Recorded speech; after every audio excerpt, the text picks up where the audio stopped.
Right now, we're moving into a panel discussion area where we'll talk about the impact of substance use, using and witnessing key perspectives. We're joined this afternoon by three panelists: Ambry Hicks, who has worked at Portage Atlantic for almost 22 years, initially for 3 years as the quality assurance manager, 16 years as intake and admissions counselor, and almost 3 years as director of Portage's Cassidy Lake facility. Joining us as well is Doreen Michel, who is the French content coordinator at the Canadian Observatory for Homelessness. She's involved in several initiatives advocating for the rights of prisoners. And finally, Dr. Eric Weissman from the University of New Brunswick here in St. John, who brings lived experiences to his teachings and his thoughts and observations on these subject matters. He's a frequent commentator on CBC, and we're lucky to have all three of them here today. They'll start off with some opening statements and then engage in a conversation. So with that, I'll turn it over to the panel and in the order that they choose to participate. Thank you. All right. Well, so my name is Eric Weissman. I'm an assistant professor at the University of New Brunswick here in St. John. I have a project lab there we call Ethno Lab, where we do different forms of what we call ethnography, which basically means writing about culture, but I specialize in a form of visual ethnography, which means we do a lot of photography and video work. And I've been doing that for about 28 years now, ever since I came back from rehabilitation for very serious substance use disorders. I identify as an addict, and I'll get to that in a minute. So some of the basic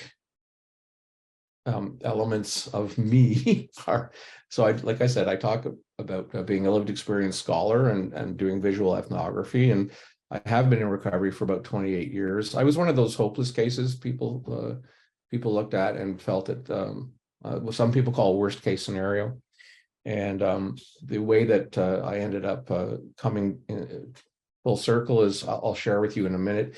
It taught me a lot about the provisional nature of reducing harms for people like me who have very serious or severe substance use disorders.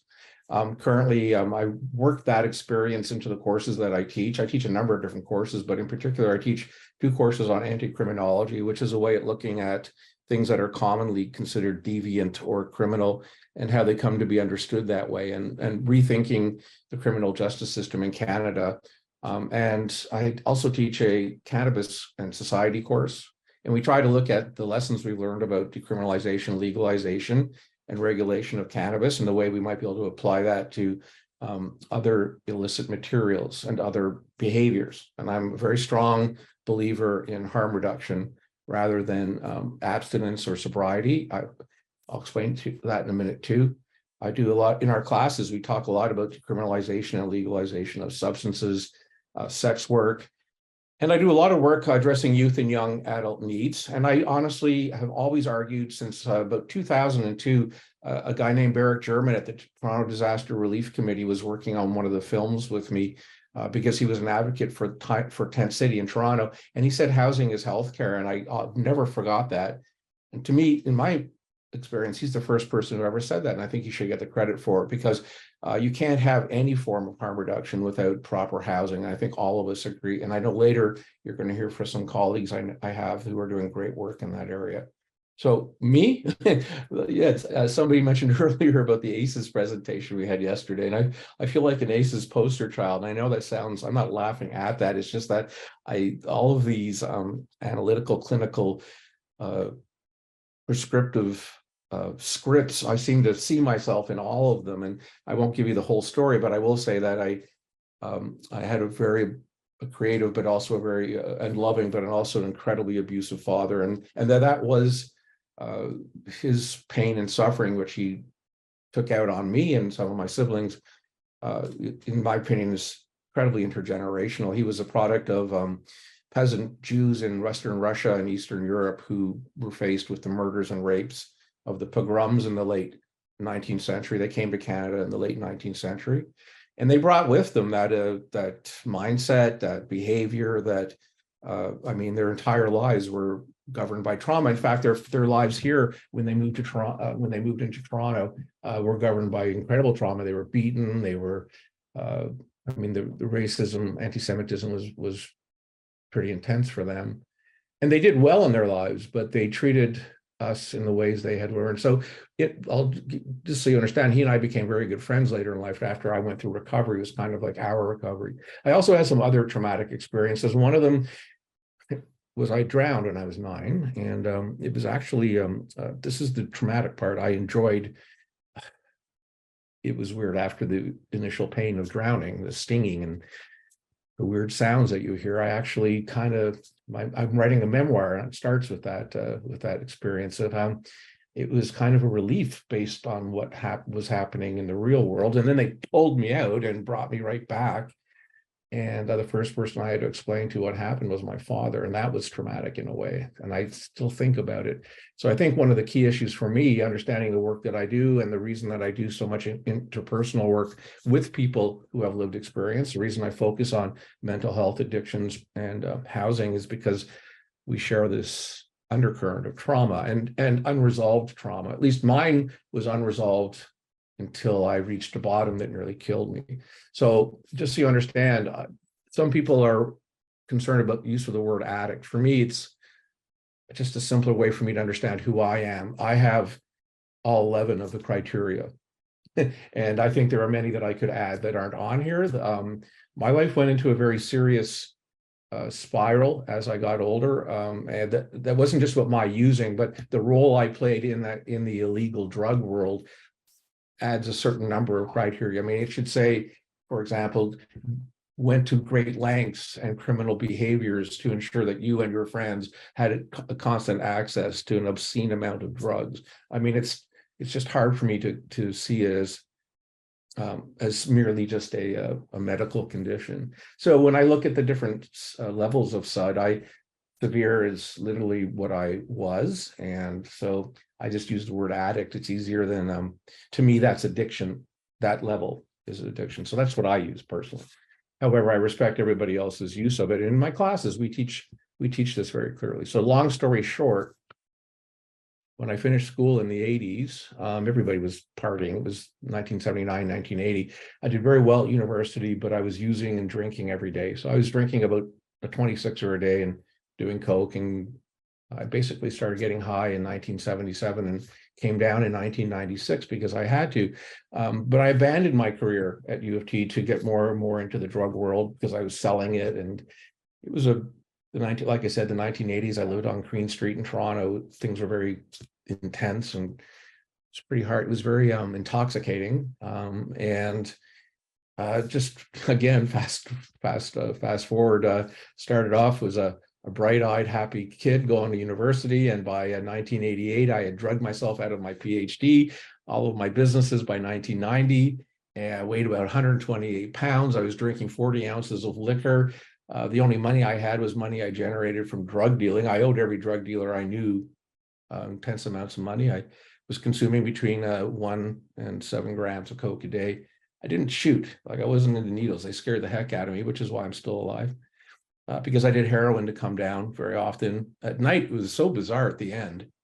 By 1995 at night, I was taking literally uncounted handfuls of Tylenol to kill the nasal pain because I like burned out all of this is replaced. I have no septum. The pain at night from doing that much cocaine was intense, but I couldn't stop doing it. So I would take this handful of Tylenol, then I would smoke 2 huge joints. And and I share this with my students so they understand what severe use looks like in some cases. Then to fall asleep, I would have to do 2 small lines of coke just to numb out the pain in my nose. I don't know, that to me, that's where I was. So there wasn't much around that we didn't do or I didn't do, and I did it on my own. I did it to be with people. I did it to have relationships. I severed certain relationships. It was really problematic. And one morning in 1995, after a friend of mine had been murdered, I was lying in bed waiting for these drug dealers I knew to come kill me. I'm not making this up. It's so cliche you couldn't make up and be taken seriously. And I heard footsteps coming into my welfare supported studio that I was being evicted from again. And I smelled perfume, not cologne. I was expecting this guy I knew his cologne, and I could smell it waft in when the door opened. And I turned around and looked up from the futon, which is something I found in the garbage and the only thing I owned. And I looked up and it was my sister, who had been looking for me for about 4 months. And she just had just bawling her eyes out. And one of her tears fell down, landed on my cheek and on the varnished floor beside my head. And again, I can't forget that because it was a pivotal moment. And she said, "You need help." And I said, "You're right." And so she connected me with a medical specialist. And I don't know why, after like 4 years of people trying to get me help, that was it. I was at that place they talk about, this bottom. I really couldn't go any lower. I wanted to die. I couldn't take my own life. My doctor felt that I was trying to accidentally kill my overdose, because I had overdosed several times unintentionally. Now I couldn't. Now my body was so toxic that the amounts that I could get my hand on, I couldn't. I could drink an entire bottle of liquor and not notice it. That's how bad I had become. So she found me, and I ended up going into rehab. So I went to a rehab, 3 different rehabs over a period of time. At the top is me when I went to rehab, weighing 128. The bottom is what I looked like just a few years earlier when I started my master's degree.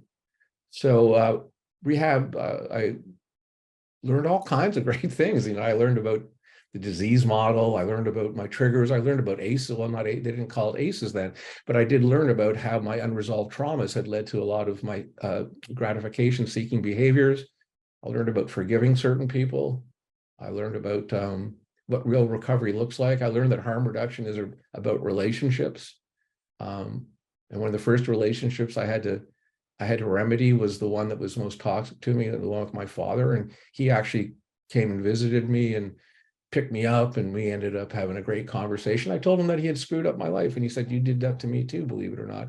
And then we had this incredible conversation about the harms we had done and the choices we had made. And we just decided to forgive each other, which is a tool that I had learned in rehab. And before he died, I was this go-to guy, and it felt good. But when I got back to Toronto, I started painting, and I started hanging out with folks in the city. And I had been writing about losing home when I was in rehab, because that was something I never thought would happen to me. And I started making films with folks that I met on the streets in Toronto, and I became friends with the guys, the people who lived down at Tent City, some of you maybe remember. And we made a 10-year-long film about their lives, a series of films about living on the streets, about their addictions. They all had the same story as me. They'd all had completely screwed up family lives. They'd all had unresolved traumas. I'd never gone to jail. I don't know why I was never arrested. I should have been arrested 100 times. They had all spent, and I say they all, but the people in my films had all spent considerable amounts of time incarcerated, all had addictions like mine, and all had unresolved traumas. And we just made this film together. It wasn't like I was a journalist or a documentarian, and I learned so much. And it was so awesome because the film ended up being exhibited in a gallery at the Royal Ontario Museum for a year, and somebody saw it. And after years of being rejected by universities, I was allowed to go back to Concordia, and I did my dissertation. Not allowed, they offered. I've never been there before. They said, "Yeah, we have a program for you." So I ended up having a chance to go back and redeem my identity as an academic, which I did in 2009. And so I graduated in 2014, and my dissertation won the CAGS Award that year for the distinguished dissertation. And I wrote 2 books out of it. One's called Dignity in Exile, which is part of the dissertation, which is a photo essay about life in a small shanty town in the United States, where again, everybody shared these similar experiences to the folks in Tent City, the folks I've done research by that point in 15 different cities. And we all just sort of related. It's a storytelling book. And then Tranquility on the Razor's Edge was my next one. So consistent themes that appear in my work are the role of lived experience, trauma, violence, betrayal. I asked myself, do we want to think about sobriety or managed use as harm reduction? For me, early on, it was about sobriety. I would love for people to have the supports and provisions. I was lucky. The Ontario government would have paid for me to go to rehab for 2 years more. They paid for an entire year, but I had up to 3 years coverage. These kinds of things don't exist anymore. And I had a family that fully supported me, and I had some tools and an education. So to impose the mantle of sobriety on people just isn't fair. I mean, I know I've come to recognize this. So some of the questions I've asked in my research are, what places do we need to build for people who use? Because everybody uses. Everybody uses something. It's crazy. There are legal things and the illegal things. That was mentioned very well in the last presentation. So do we need to build programs for folks who are not going to be able to mainstream? I asked myself this question. I asked my students, what the provisional nature of housing and recovery models look like. And I ask this, they think I'm joking, but aren't bars forms of managed consumption? So don't we actually as a society build managed consumption into all kinds of things that we do, whether it be sugar, nicotine, caffeine, or alcohol? We do. So a lot of the work that I'm doing these days is asking, what do these look like? And particularly at what kinds of housing forms can serve our needs to help, especially young people, but I can't imagine being able to reduce harm of any kind from the streets or from shelters or from any mixture of that or from insecure housing. There are people living in what they call stable housing, but in fact, they're enduring great stress, abuses, and other issues in the housing they're in. And we normalize all these discourses on struggle. And so that led us to our major project that we're working on right now, which is about post-secondary student homelessness. And we have 10 sites across Canada where we're doing interviews based on survey research that we had done to understand what students need, because and this might shock you, but about 110,000 students every day are experiencing some form of homelessness that gets in the way of their education. So that's every day in Canada. In the United States, the number is higher to closer to 5.5 million students. So we're doing this research. If you're interested, you can contact us at info@pssh.ca, and you can go to our website. The other research I'm doing right now is a film about understanding place attachment in New Brunswick called Seeing Home. And we're working on an important study, just started, assessing the medical experiences of patients living in homelessness in St. John. Some of you are part of that study, which will look at how the difficulties facing high acuity people with experiencing homelessness, accessing medical care, and vice versa, providing care. And I'm also doing a film with support of HDCSJ on frontliners, about frontline workers in Moncton and Fredericton and St. John, based on survey work and interview work we did across Canada with frontliners. One of the things that we found is that, harm reduction is about reducing harm, but and this was discussed last night as well at the get together. A lot of frontline workers are experiencing burnout and trauma because of the work that they do. And the work's gotten so hard and so difficult that in fact, like I said, it's all about relationships. So to be an effective provider of harm reduction or healthcare is to have a relationship with people, and that people leave that relationship and take stuff with them. And since COVID, it's gotten worse. And since the housing crisis, it's gotten worse. So this is a really vital but difficult field to be in, and we're trying to understand what that looks like a little bit here in St. John. And so that's me. I hope I got it in 10 minutes. I'm not looking at the clock. And if you'd like to know more, I can send you a much fuller slide deck than this one.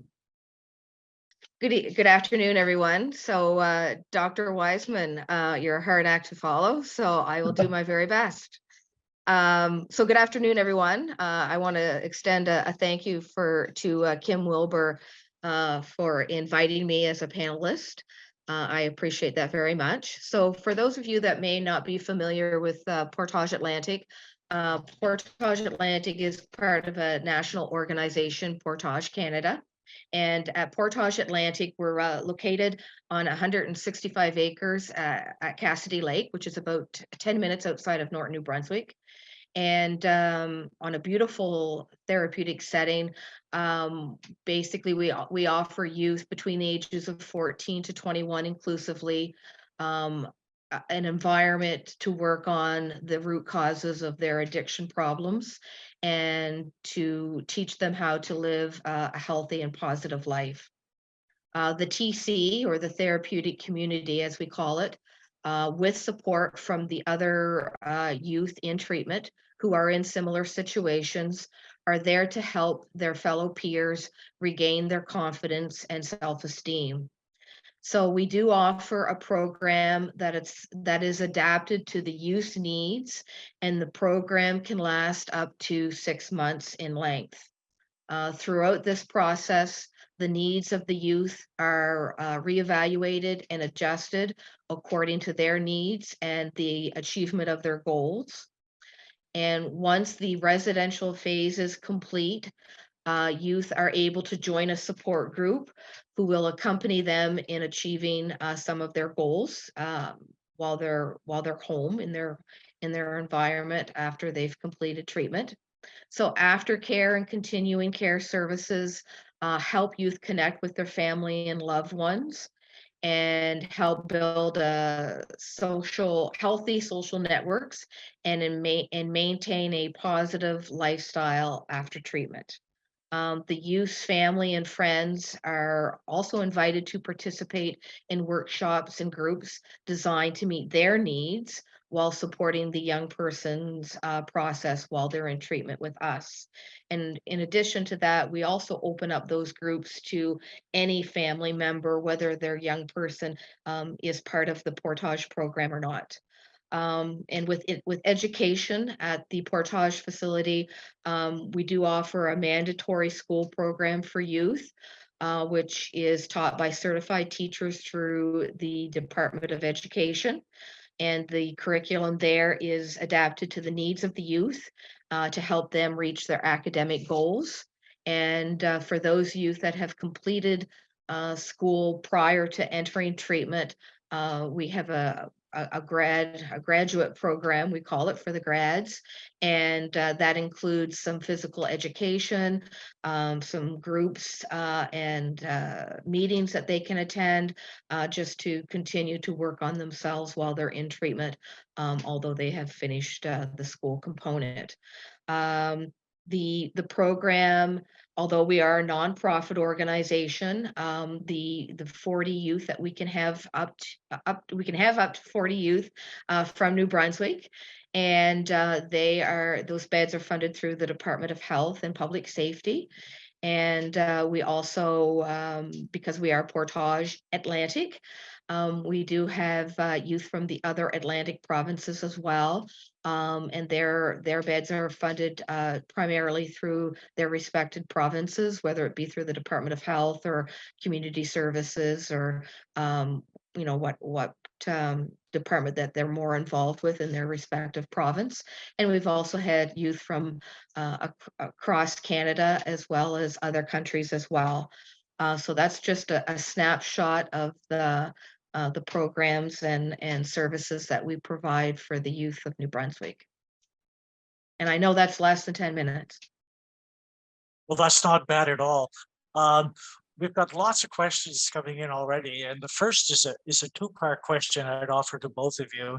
And that is, first, your thoughts on the dilemma faced when those using substances can't be assessed or assisted with mental health or emergency services or other crisis facilities without first attaining sobriety.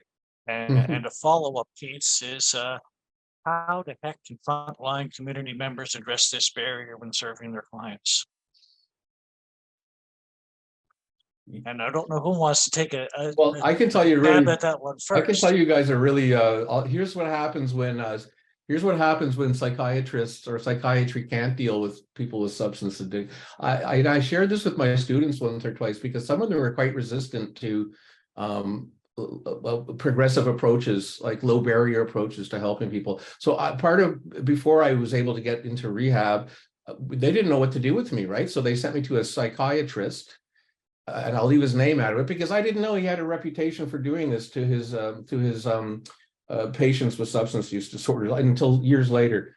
And I went to see him. I was like, I thought I had reached my bottom. Now they'd given me hope. So I was couple of steps off, and I went to see the psychiatrist, told him my story. I gave him the long version of what you just heard because he wanted to hear the details. And then he turned to me and he said, Eric, I can't help you. Psychiatry can't help you. He said, your problems are so vast, psychiatry cannot help. I don't know what to do for you. And he let me out of his office. And I remember running down to the phone booth, because this is how long ago it was. I went to the phone booth, and this is a true story. I'll never forget these things. They're so you can't make this stuff up. And I called my sister, who was, like I said, the one still is a really close person to me, who had helped me get to this psychiatrist. And I called her and I said, Andrew, I don't know what to do except go out. And I went out for days, just medicated, traded drugs and sex for places to stay, all that stuff. So that's what happens to some people when there's when the system doesn't know what to do, or the system doesn't provide that entry, when they can't link you to services because you have too much of a problem, or because you're actively using. That's what happened to me the first time. Sorry, go ahead. Well, I think part of I had mentioned that mental health first aid is something that every professional should have, especially those that are working in the ERs and emerge, because they're going to be typically the first ones to see people that are looking for help, and sometimes they are turned away, as Emily's son was. So I certainly think education is a big component, and I also think, unfortunately, in 2023, there's still the stigma of addictions and mental health, and oh, I don't know what more we can do, but we need to continue to do more to break down the stigma that's around addiction and mental health, and break those barriers down, because um, I often hear, I've never heard of Portage before. Well, no, you probably haven't if you haven't needed us, which is unfortunate, and that's another story. But we need to break down the stigma surrounds addictions and mental health. I noticed that Holly put down trauma-informed healthcare in the comment, and I was just going to say that one of the things that we've discovered in this frontline worker research is that, and I don't know what the statistics are, Randy, I know we talked about this one day in your office, but especially in St. John, the majority of frontline workers that I've met have some experience of these issues themselves. So this is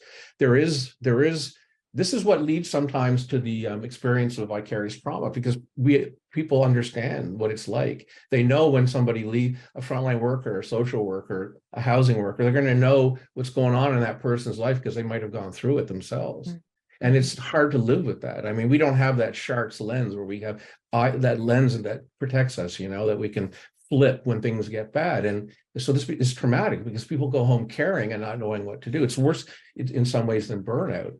So yeah, I think that it's not just about having trauma-informed care. It's about having trauma-informed care across the board, because it can't just be the frontline workers and the social workers who have that sensitivity.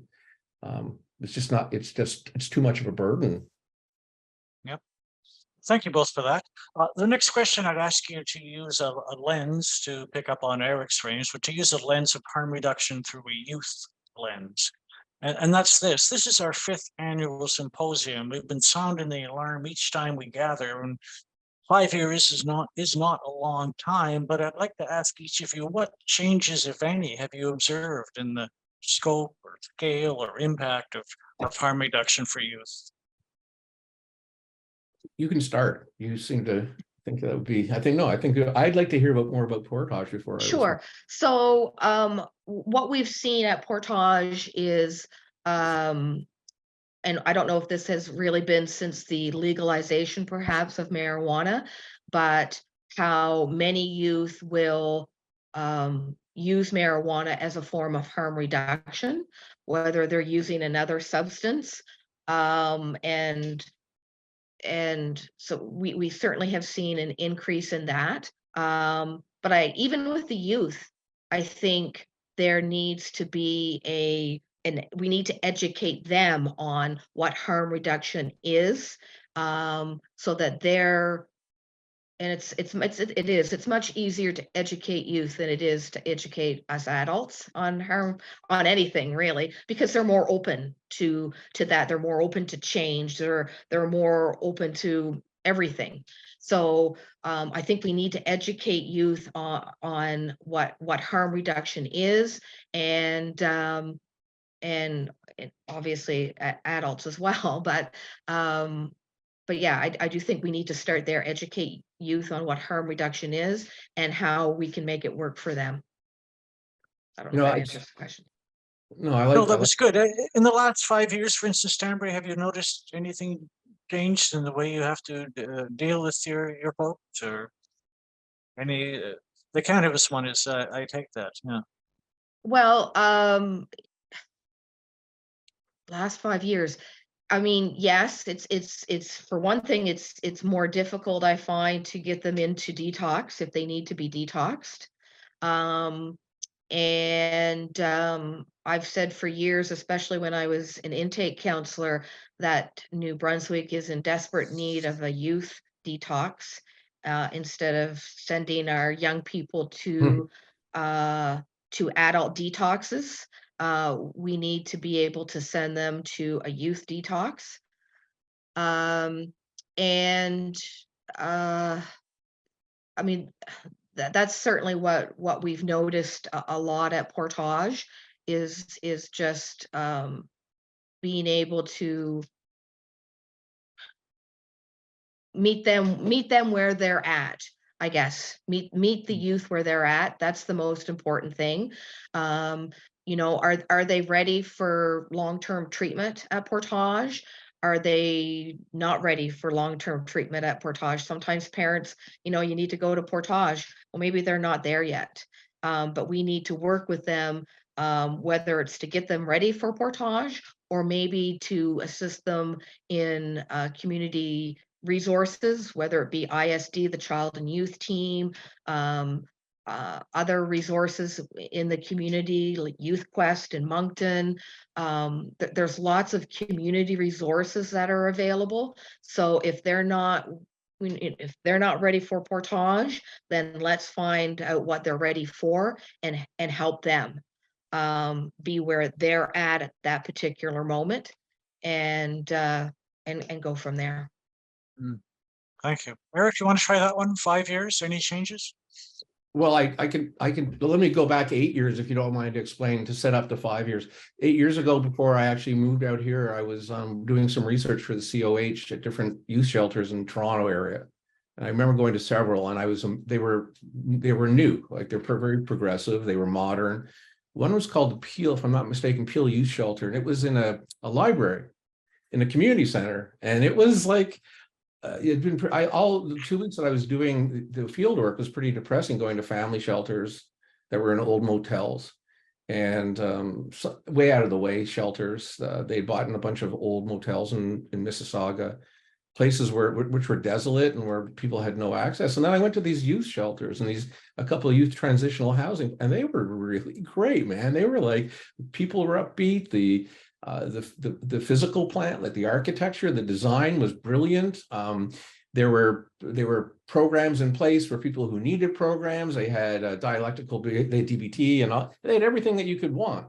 And it seemed experimental, but it seemed hopeful. And the young people that were living there were not just hopeful, but they were engaged in all the different programs that were there. And it was part of the community. So it was in the middle of an apartment complex. There were like 10 apartment buildings around. It was, in every sense of the word, there was this, there in every sense, yeah, in every possible way, it was integrated in the community. So if there was a stigma, it would have to have come from an outside, which was hard to find because they were so inside, if you know what I mean. So that to me was, that reduces the harm. The beginning of harm reduction is the elimination of stigma against programs that are designed to reduce harm. So there are people who are against harm reduction, and then there are people who don't quite understand it. But if you can place harm reduction into a sort of normal discourse, that it's acceptable and it's good and it's the way we need to look at things, if people buy into it, then that will increase the effectiveness of it. And I think people in the last 5 years have really come to understand that we need prevention rather than intervention.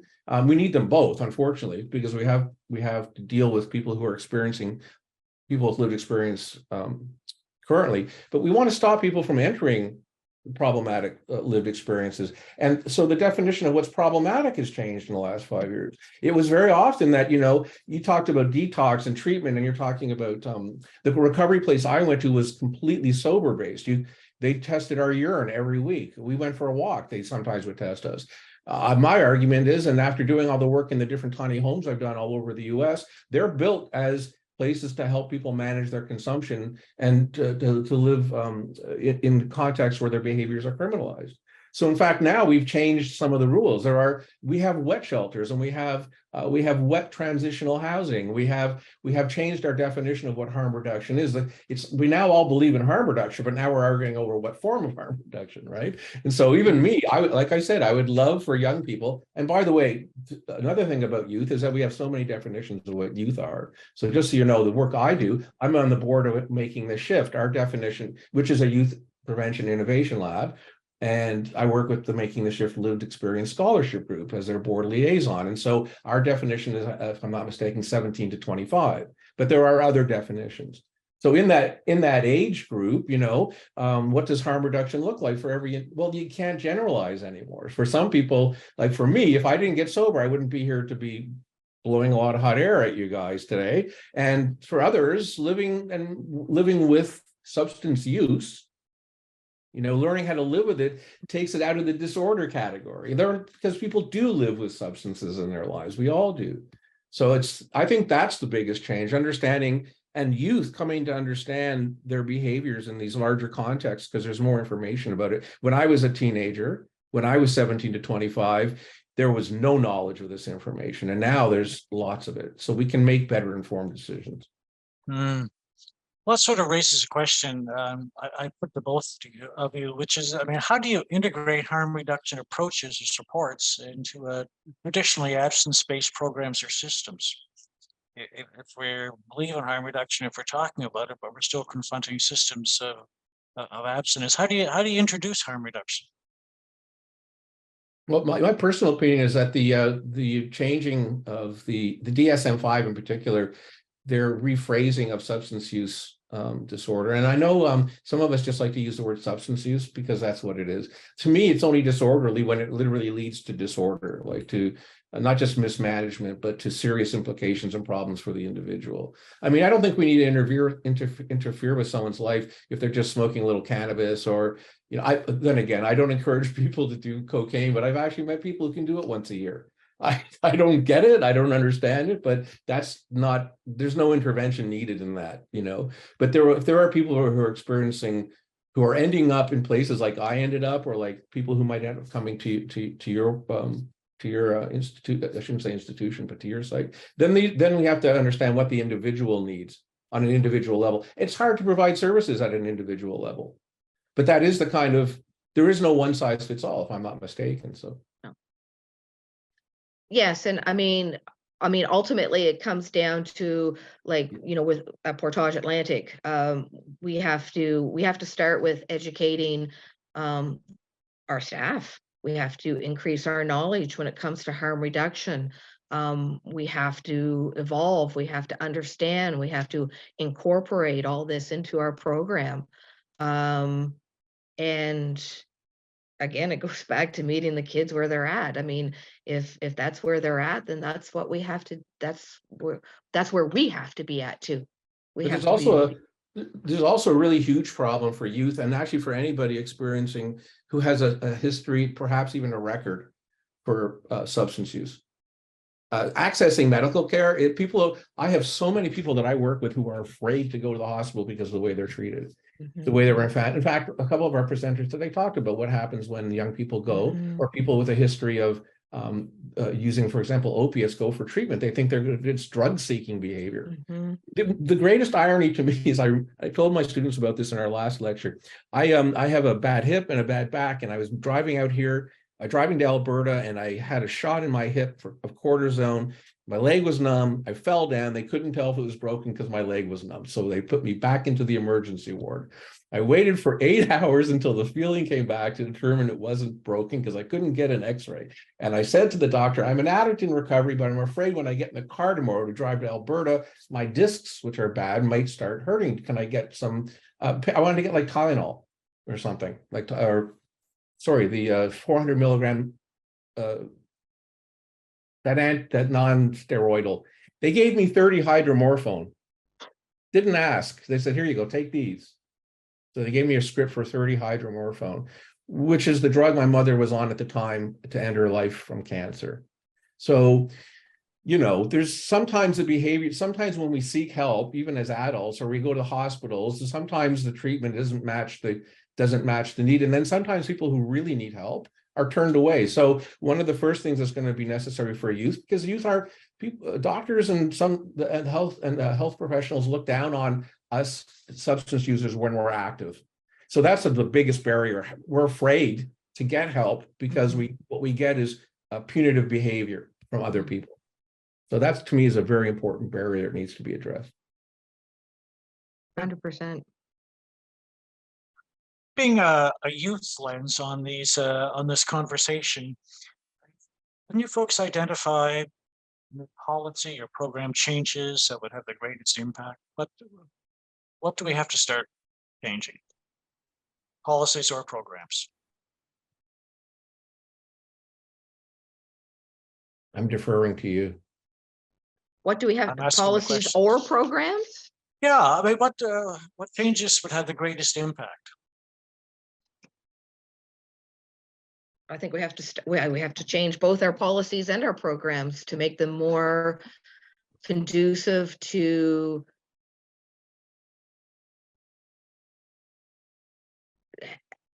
make them more conducive to the youth, to where they're at. And I mean, I liked what Emily had said earlier when she said society's go-to is often medication.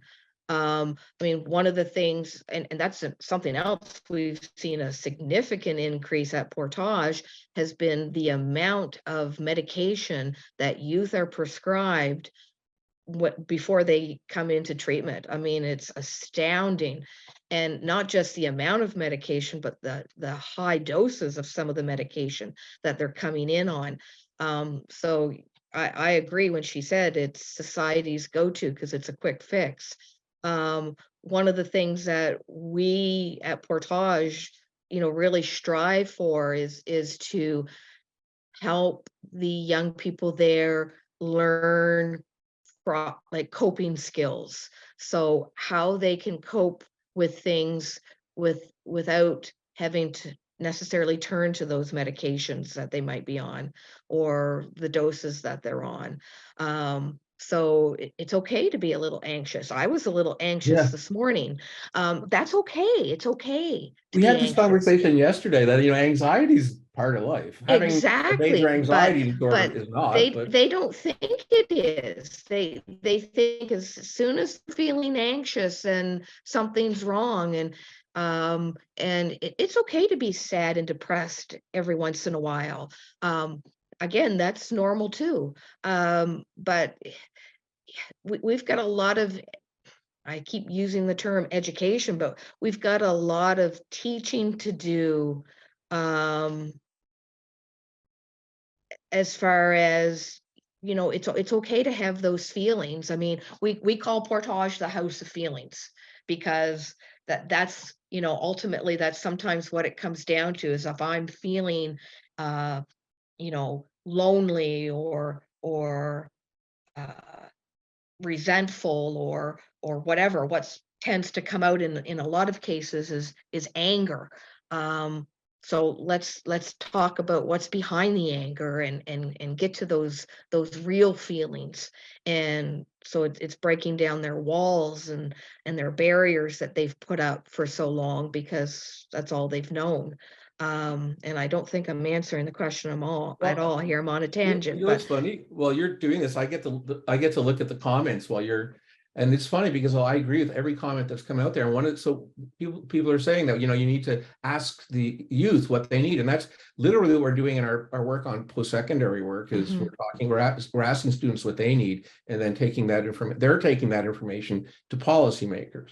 So that's really, yeah, we do need to have to ask the person what size shoe do they need, right? Yeah. Like, and what kind of shoe. But the other thing that I was thinking was it's kind of a catch-22.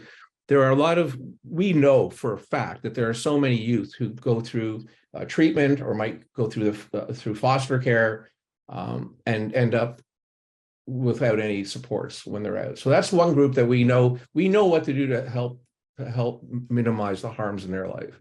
You know, we have to provide the wraparound services and the housing that they need. And for other youth that we have to, I honestly feel like I'm a bit of an interventionist. I feel we need to have our communities more active in the lives of children, of youth who are becoming lost. And I don't know, it's difficult to do these days. Like some groups, some communities find that it's a form of interference. I remember when I was growing up that, if there was a youth who was struggling, people were okay to reach out to them. And I don't see that behavior anymore. Like we've left it up to professionals rather than communities. And I don't know how you rebuild that, but there are some places I've been where the community still lifts people up. And I honestly don't know how that's rebuilt. We're trying to rebuild that into spaces that are run professionally.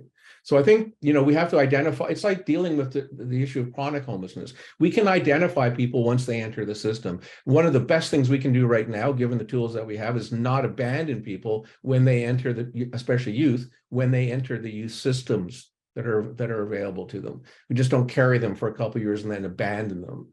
Provide housing, provide services, things like that.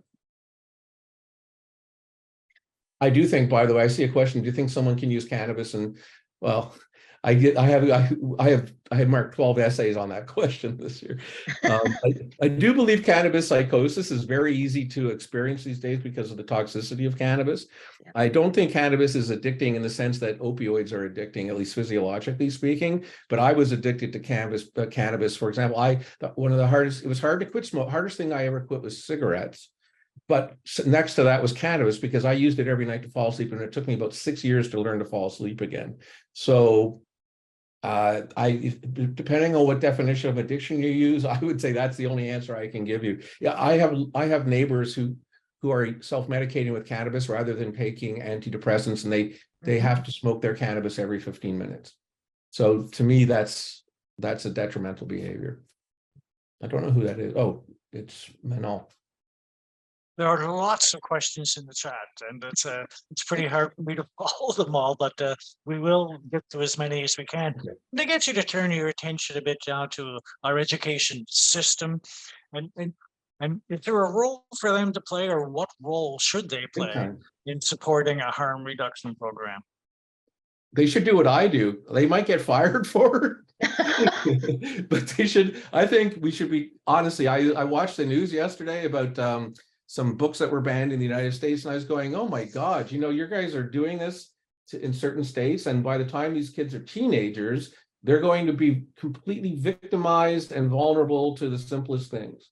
So yeah, no, I think the education system is where this begins. It's the second most important agent of socialization that there is. And if you're ever going to have intelligent conversations with people, classrooms are a place. And don't forget, we asked some of our students, who would you talk to when you were facing homelessness? And the teachers were the last ones they would talk to, because in most places, teachers have this, they're afraid, students are very often afraid of mentioning their homelessness because they're afraid of not being advanced in programs, believe it or not. So it's a really big issue, but they will talk to teachers about other issues. And they see the classroom as a place where they are free to bring up challenging ideas. So I think the education system definitely has a role in providing the information in terms of outreach, in terms of facilitating conversations with students. Our school, for example, now this isn't a university, but our school offers services, and there's not we need to improve the services. We need more of them, but there are services for people to go talk about the issues they think they're facing. Now, anyone who's in any of these an education system right now knows that there's not a lot of money. Or sorry, I shouldn't say it, that the money doesn't seem to make it to these provision of these services, but we know which services we need. So I think, yeah, schools play an important role all the way up from K to 12. I agree, Eric. I mean, where are kids the majority of the time is in school. We hope. So, well, we hope. Yes, we hope. Yes.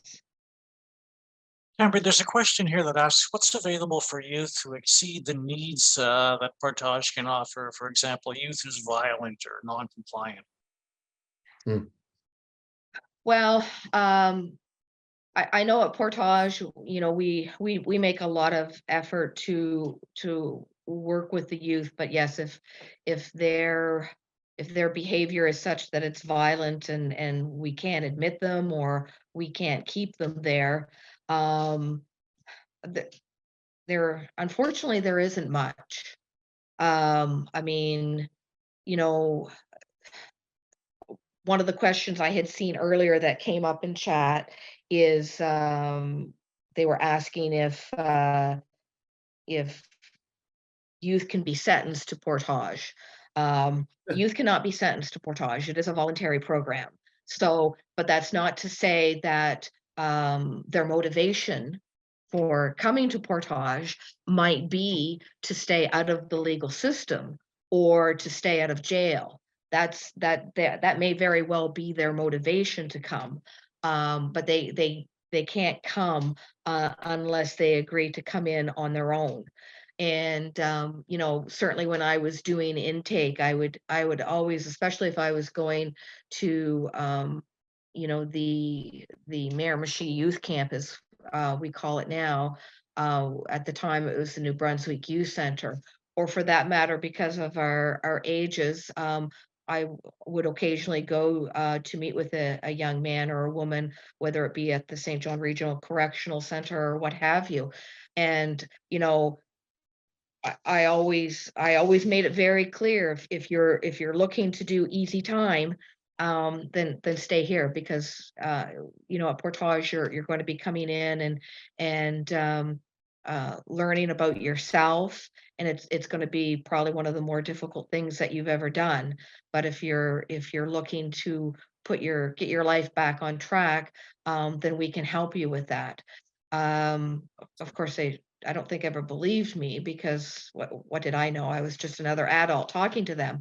But I mean, I don't even know where I was going with this. The I can add a comment okay, if you want. please. No, only because it's funny, because when I was in, I went to a place called Buena Vista on the Rito, which was the long-term rehabilitation facility. So you go to detox, then you go to treatment, then you go to Buena Vista.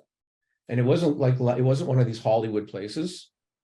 ODSP paid for it, but it was an amazing place to be. I had a roommate who had very serious, he had a psychiatric disorder, which was scary, but we got along, and there were 30 guys at a time in the house, and many of them had been remanded as part of their sentencing or pre-sentencing.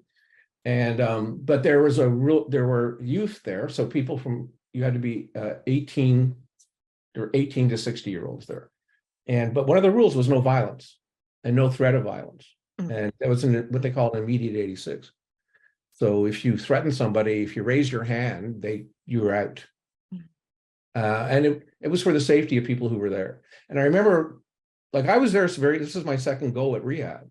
I'd already had a relapse on non-alcoholic beer and realized, excuse my language, holy fuck, I'm that person that they all talk about. So I went I told my doctor, I'm in a relapse, get me into rehab. And he got me in 3 months later. And I was very serious. This kid resented that. And he raised a ping pong racket at me and threatened to hit me. They kicked him out. He was 19 and he was addicted to crack. And I don't know if he ever made it back. So there are some places that are very strict rules about, this was a very traditional abstinence form of rehabilitation. So I think that you guys, in your position, you have very difficult decisions to make sometimes, but that was there, the decision was written in law. And yes, we do sometimes have to make those difficult decisions. I mean, you know, we have to look at the safety and security of all the youth that are in treatment. Right. I know on Thursday night, I had a bit of an eye-opening experience when I went to see Dr. Jody Carrington speak at the Delta, and she talked about how, well, people, but youth in particular, when they get emotionally deregulated and how they'll go, you know, and the last thing that they need when they're in that moment of crisis is somebody being upset with them. And you know, look even at schools, how teachers will, you know, raise their voice, or parents will raise their voice, and that's the last thing that young child or teenager needs at that particular time. Mind you, that's often sometimes our go-to as perhaps a parent is to do that, but to get back to the question is what's available for youth if they're too violent. there's not much available. As far as I know, I mean, they can, if they're connected with a psychiatrist or someone that can assist them further. But there's, I don't know if there's a lot of services, unfortunately. Hmm. There was a comment there from Annette Cormier that just came up, so I don't want to get out of your routine here, Randy, as you're going through the comments. But it's near and dear to my heart because she says, did you ever think that violence could be related to self-regulation or sensory processing? And do you have access to an occupational therapist in any of your program? And just my own anecdote as a pediatrician would be that I had no idea what an occupational therapist did until I was way too far into practice. And I mean, I won't get into it because I mean, I'm happy to talk about why I think there's overprescription of medications and why I think I'm guilty of it myself. But yeah, I think occupational therapists are, you know, the coaches of activities of daily living and self-regulation and processing your environment is an activity of daily living. So interested in your thoughts. Thanks, Annette. I find that interesting too, because I feel that if I had received a proper diagnosis when I was young, that much of the stuff that I went through would have been, if we had that knowledge back in the 1970s, and I think I might have, my experience would have turned out differently, because I know from more recent experiences that would have been a likely diagnosis, and that those kinds of, even not necessarily in treatment, I probably may not have made it to treatment if I had that self-knowledge, and if the medical profession knew how to treat people like me better. I remember being in a special class when I was in grade 6. Couldn't do math. It was too, I would get temper tantrums, but I could read at a university level. So I was in a special reading class. So there was something neurodivergent going on, but that, I don't even think that was a term in 1977. So, so yeah, I think that's interesting. And in this context, that's a really good question for you. We don't have an occupational therapist at Portage. Sometimes youth will come into treatment having been assigned one or anything for that matter. So if they're connected with whatever service they're connected with when they come into Portage, they maintain that connection while there. So whether that be an occupational therapist or a psychiatrist or an orthodontist or whoever, they maintain that that connection with that professional while they're in treatment, whether that professional comes to Portage, whether we get them to that professional, whether it's virtual, but we do not have one on staff, no. I think like a lot of us, if we could sit down and draw a map of all the things that we need, like the constellation, the prism of lenses that we need with the solution in the center, right? It's kind of the, yeah, there you go. There's my neurodivergent mind. You can tell that painting behind me is actually an essay that I'm writing, just so you know. I'm not even joking. It's the way I think things out. But you know, if we actually had all the pieces together and put $1 to it, and then we could build this thing, I'd be really hopeful. But I feel like we know the pieces and we have a lot of different ways of looking, and we need to try these things on, but we can never bring the funding and the organization of these things together at one time. So we're constantly, I feel like we're constantly caught like treading against the current. So I think that there's an issue that we're not talking about right here, which is how do you pay for doing all the things we think or we know we should do? That's another issue. Definitely a barrier. Start. Any Okay, thoughts or Andrew, I'll do comments? that. Sorry. Any thoughts or comments either of you want to make on whether children should be prescribed methadone or Suboxone? That's something that's on your radar screen, or you have an opinion on? So can I just verify what you mean by children? Do we know? Are we talking K to 12? Is that what we mean by children? Like pre-17? Yeah, pick your definition and run with it. I think if somebody, I'm going to use this word, don't take it the wrong way. Let's just use it because it's easier. If somebody has a serious addiction to opioids, I personally, as an individual, would love for them to get over that addiction to opioids because it's profound and it affects every cell in your body. So I don't come across many young people who have addiction. I come across many children who have, and I mean children, who have addictions to alcohol. And I've met thousands, I mean, not hundreds, in the thousands of meetings that I've gone to, which is astonishing to me. And some of them have mentioned that they've done, it's not opioids, they do meth. And that's the differential association has led them towards that. So that's an interesting question. I think if somebody has if we define it as a medical condition and need to treat it medically, then I don't see why methadone or other agonist therapies wouldn't be used. If the person can be identified as someone who has that severe substance use disorder, we want to try and manage that. We want to try to limit that. Then you have to use the existing and most ethical treatments that we have. And I think that's where we're at, is with anti-opioid agonist treatment. I think that there's another issue that no one's talking about here, right? We're talking about what can we do for the youth, and we're talking about youth who might be facing. The only person that really spoke to it directly was one of the presenters earlier. I mean, we have a toxic drug supply is out there. One of the reasons I advocate so much in my class for safe supply now is I'm sick of people I know dying. I'm sick of my friends' children dying. When I used, these guys, my friends died from ODing with heroin. We didn't have the opioid crisis then, but to this day, there are people who are accidentally overdosing at levels that no one could have possibly imagined, and that's because we need to regulate the supply, and we need to come down very hard on those who are supplying these dangerous drugs. I mean, it's a catch-22 again. So I think that's another. It's not just about what we do as advocates or what potential users do as youth. It's also about what the system needs to do to provide a safe. I really am for safe consumption. We know it's safer. We know it reduces death. And when I am for safe supply, and I'm actually more for decriminalization than legalization, because legalization is really like a form of taxation, whereas decriminalization frees people to pursue the things they need without repercussions. So I think that's another part of the piece too, Randy. Thanks, Eric. Tamara, any opinion on that? I mean, for me, if Suboxone or methadone is prescribed,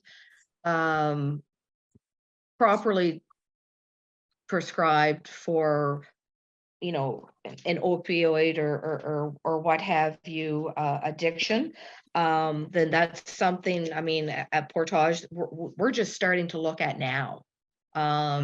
As far as how we can accommodate a youth coming in to treatment. And I mean, it's going to happen. But it creates some logistics for us just because of our location and that sort of thing. However, I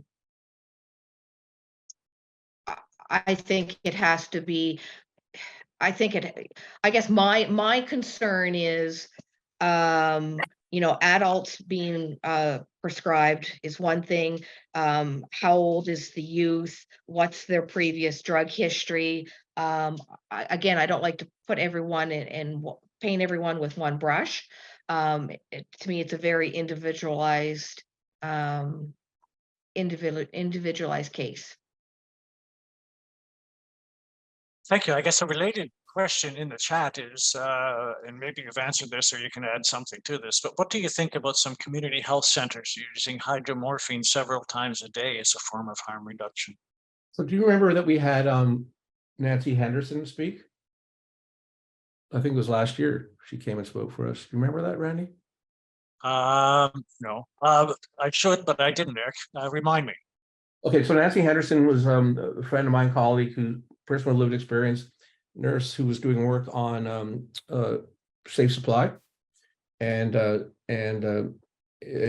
she started the research that was in Peterborough, and then got a major grant to look at the same kind of impacts across Canada, and that she was working with they were working with community partners to do exactly this, to provide opioid agonist therapy through community organizations.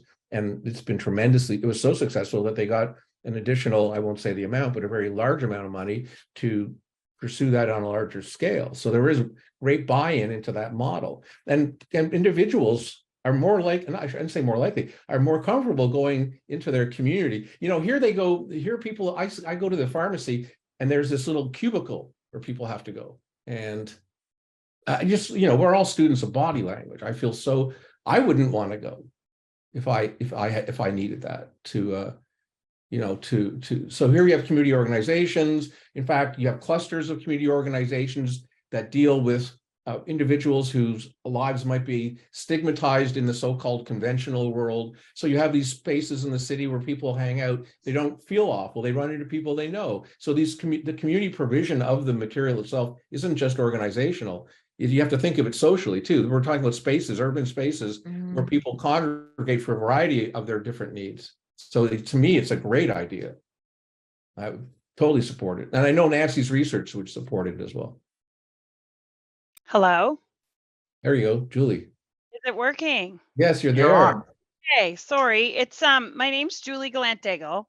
I used to work in community. I'm currently in the hospital working in maternal health, but I used to work in community with homeless and at-risk youth for 13 years. So I have a pretty extensive background working with the homeless population. I think I was just listening to you guys talk about harm prevention, and I always find it interesting because so many of the youth that I worked with were always so precariously housed, or they couldn't meet the guidelines or the rules and regulations that were required or warranted for them to reside where they were. So what makes me sad is for many years we've known that we need continuum of housing to meet the needs of youth. Yep. And we don't have them, right? So I'm just curious, kind of like what you guys are seeing. Like, I haven't been in the scene for 4 or 5 years now because I specifically work with maternal health at this point. But just like, is there a shift happening? Are people recognizing that we do need more than just like, this one stop, like, oh yeah, we'll put them in a group home? Because the group homes aren't necessarily the answer, because you're housing kids who have serious drug addiction with violent behaviors. And then if they goof up, they get kicked out, and then there's no option for them to be rehoused. Like, we know housing first works, but we don't know how to do that with young people. And I guess Well, I think that's you're what going to worries learn about me. that though later. I think, sorry to interrupt.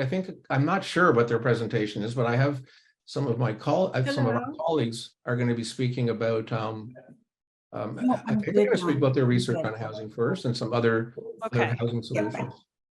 So that might be something you can hear, I guess, after we're done. They'll be talking about it. But I will tell you this, that when I did the research in Ontario before I came here, I was looking at continuum of care and different models, right? And they seem to be making great advances in terms of youth, because there's such a great call for it, and there's a very strong public pressure to do so.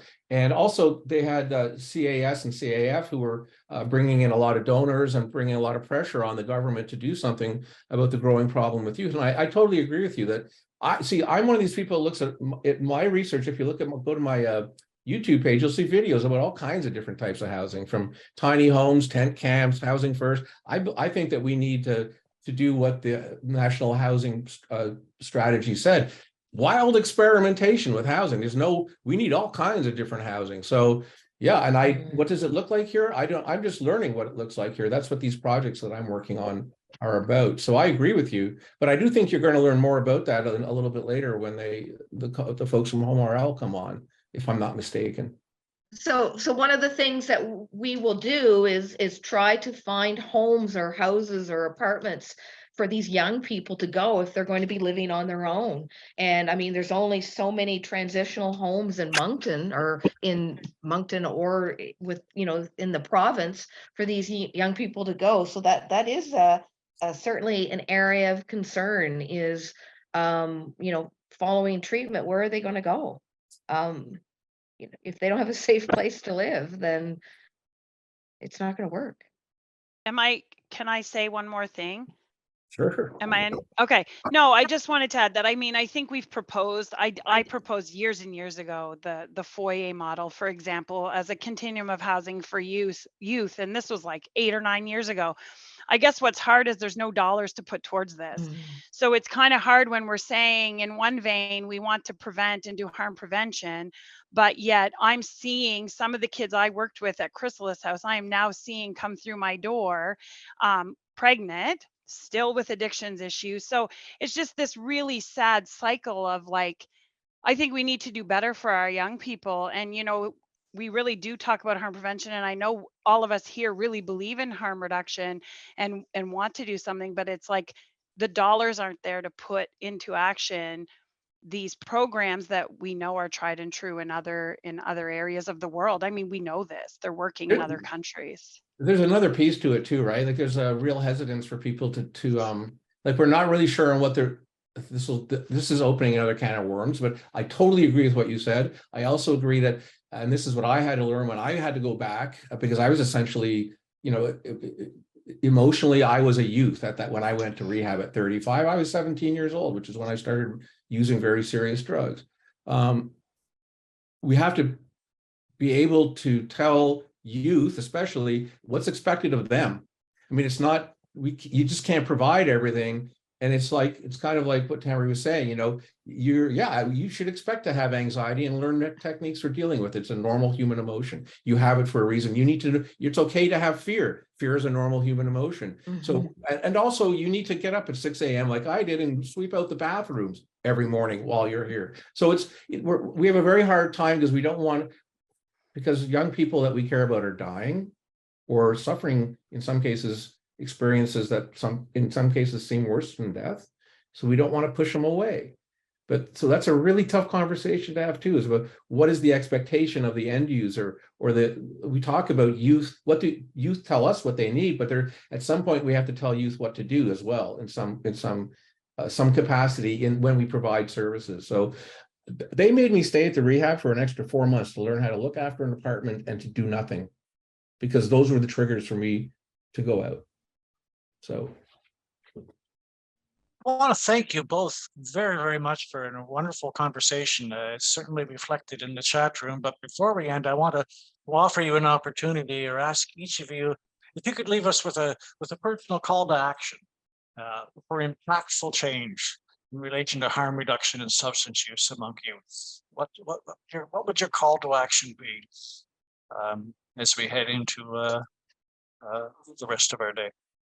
Well, I'm going to take. I think I feel like I've quoted Emily a lot. I really enjoyed her presentation, but one thing that she said that she was told was to shut up and listen. And I think we need to shut up and listen. I think we need to listen to our young people and hear them and involve them in this process. And I would encourage perhaps next year to have some youth perhaps present and speak of their struggles and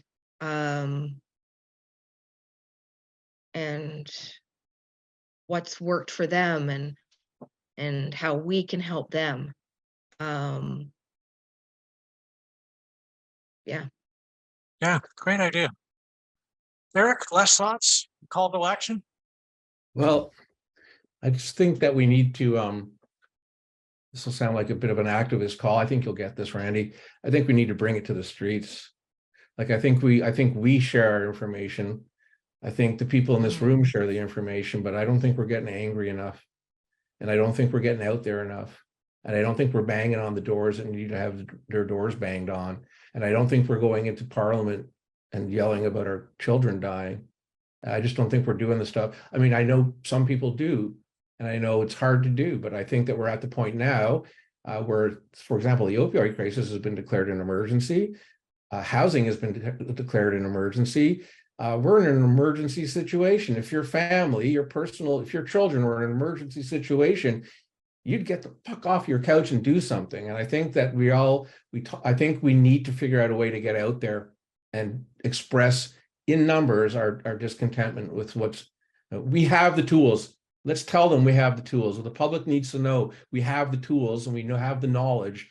Let's get government to help us make that happen. And I think we have to show that we're collectively angry, not afraid. I agree, Eric, and I think we need to stop worrying about offending somebody in the process. 100%. Totally agree. We have to stop. That's it. Yeah. Like if it's an emergency, don't just use the word. We have to act like it is one. And I Yeah. think we're starting to. And this is Yeah. one of the ways that happens. Thank you both very much. That was a wonderful discussion. We're going to close this one now, and I'm going to turn it over to Kim Wilbur, who as Thank she you all. always does at our seminars, speak to the memorial to those that are lost. And so, Kim, I'll turn it over to you. Hi, Randy. Thank you so much. And I apologize for practicing, but I'm finding it more and more difficult that every year we have more names added to our list to remember. And again, this afternoon, on behalf of the Harm Reduction Organizing Committee, please join me in a moment of silence as we remember our family members, our friends, our colleagues, and those we love who are no longer with us. We have Jesse, Bambi McKinnon, Jenna Gould, Tiffany, Rob, Derek, Karen, Jordan McLeod, Stephen, Jared Knowles, Mike Roper, Shyla Wright, Shannon Furlong, Joel Young, Terry Thibodeau, Andrew O'Keefe, Nicole Given, Wayne Sampson, Samantha Prouty, Corey Brooker, Lakota Asan Reimer, Vincent, Justin Marshall Krause, Christopher Armstrong, Gagan Malhotra, Jordan Hansen, Corey Keating, Miles Taylor, Judith Hawley, John, Luke, Frederick Levi, Natalia Kishig-Lisk, Russell Smith, Tasso and Jeremy,